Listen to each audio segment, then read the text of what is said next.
Hello and welcome, Shadow38383 here. In the background, we will have some Call of Duty Ghosts game footage from E3, and in the later on of the video, we will have Battlefield 4 video from E3.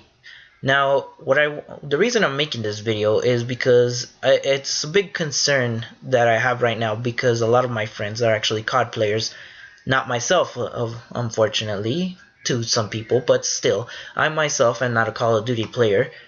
But for those who are Call of Duty players, there's the setback of the fact that the campaign is a downloadable now.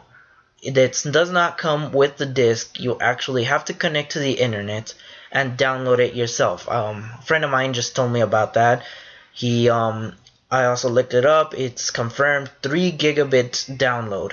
Now I'm not sure about the fact that he told me that he had to actually buy the campaign after he already had the disc. So I don't know about that, but it probably gives you the free download to yourself. But in order to actually play the campaign, you have to download it. It's a big middle finger to those who do not have any internet, which makes it the biggest pain in the ass that I've ever heard of. Now it's kind of okay for me because I have internet. So if I actually was interested in playing the campaign for Call of Duty, so if I ever want to play it, well, it's not a big deal. But like I said, it's a big deal to those who don't have internet. It's just, and there's a lot of people who play the game just for the campaign, and also yes, some couch multiplayer. But the best experience is usually online multiplayer. Now, moving to the online multiplayer, the biggest drawback is they've cut down on the amount of players. From what I've gathered, there has actually been reports that Call of Duty Ghosts will feature 12 players rather than its usual 16. Now, this is unusually wrong for them. And even worse is that the next gen will be supporting around 18 players per map.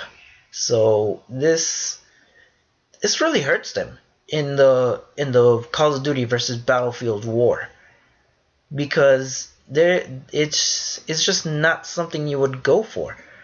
Now there is a light side. They have expanded the maps, which gives you more opportunity to think your way through and actually have a little more chance to escape rather than having to turn one corner only to find an enemy that has already gone around the other way and killed you. It's both good and bad, but it's just not gonna work out well for them in the end at all. Like people who are loyal to the Call of Duty franchise, they will probably enjoy the changes, not fully enjoy, but they will be able to deal with it. Hopefully that is the case for them, because at this point they have probably lost that war of Battlefield versus Call of Duty. Activision, what were you thinking? Now moving on to the Battlefield issues, launch date was hell. Where we had not a very good launch date. Like the beta went fantastically. I played the beta, open beta, but it was amazing. It was an amazing experience, bug ridden, but that's what we expected from a beta. Now the full game came out. I went midnight pre-order release. I picked up the game, couldn't play it at that midnight because, well, there was work the next day for my family and my college. And then when I came back, I played the game. I installed the HDD content, I put multiplayer, and the first thing that popped out was the game froze. Now, this has been on the Battlelog forums all over the place. It's just continuous Battlelog forum just hate right there because of that. I've read comments of people saying, "Go F yourself, DICE, you mother effers," and all that shit. But what they don't understand is, yes, they probably should have not rushed the release, as it was not completely a fully prepared game. But it was still, to me, I don't care about it. It is still an enjoyable pace, once you get past the freezes. Now, I have found a solution for well, a semi-solution for those of you who are experiencing these freezes on multiplayer. For multiplayer freezes, try installing the multiplayer game disk. Now, for me, it has decreased the amount of freezes that occur. Frequent freezes are down by about 75% on my console. I play Xbox, so I'm not sure about you PS3 players. For the PS3 players, there is the fact that you should try to avoid the indirect fire perk, as it is assumed that it leads to the freezes. That's what's been reported. And maps to be avoided are Hainan Resort and Dawnbreaker. Not so much as avoided, but kind of hold your breath on the loading screens, because those are most likely freeze your game. But once you get past it, it's amazing. It is a great experience. And for what we really want to hear is, why was the campaign not as great as it was hyped up to be?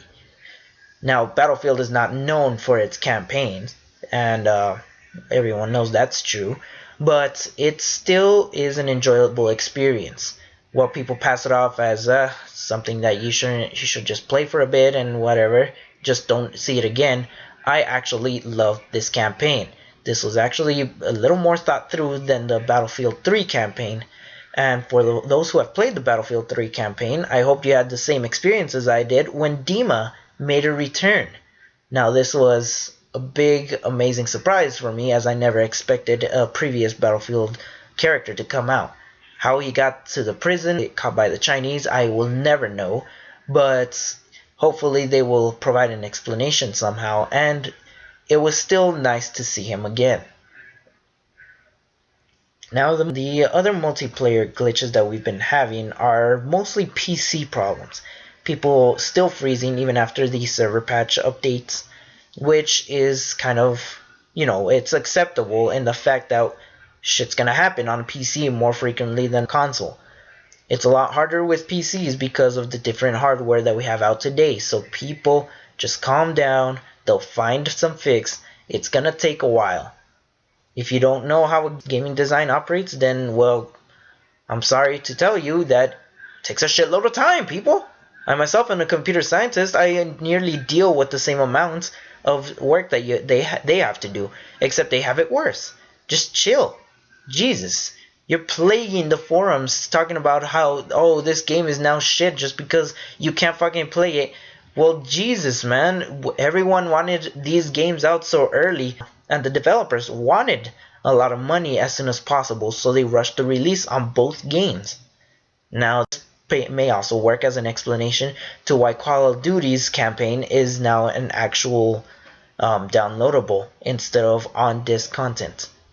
For Battlefield, yes, it does piss people off, the 4 gigabytes consoles that people have compared to the 2 gigabytes required install just to play the game. I am sorry to those of you who don't have this kind of capability, and that is my apology from DICE to you, because I feel as a player who's had a great experience, I should do it. Now, hopefully this has helped clear some views and in what game you are going to be playing more until both games are fixed up. I'd also like to add that I'm sorry to any viewer who sees this as more biased towards Battlefield. I know it sounds that way, but that's because I played more of Battlefield as I haven't played Call of Duty Ghosts. So I'm sorry about that. This has been Shadow 38383. Thank you for watching.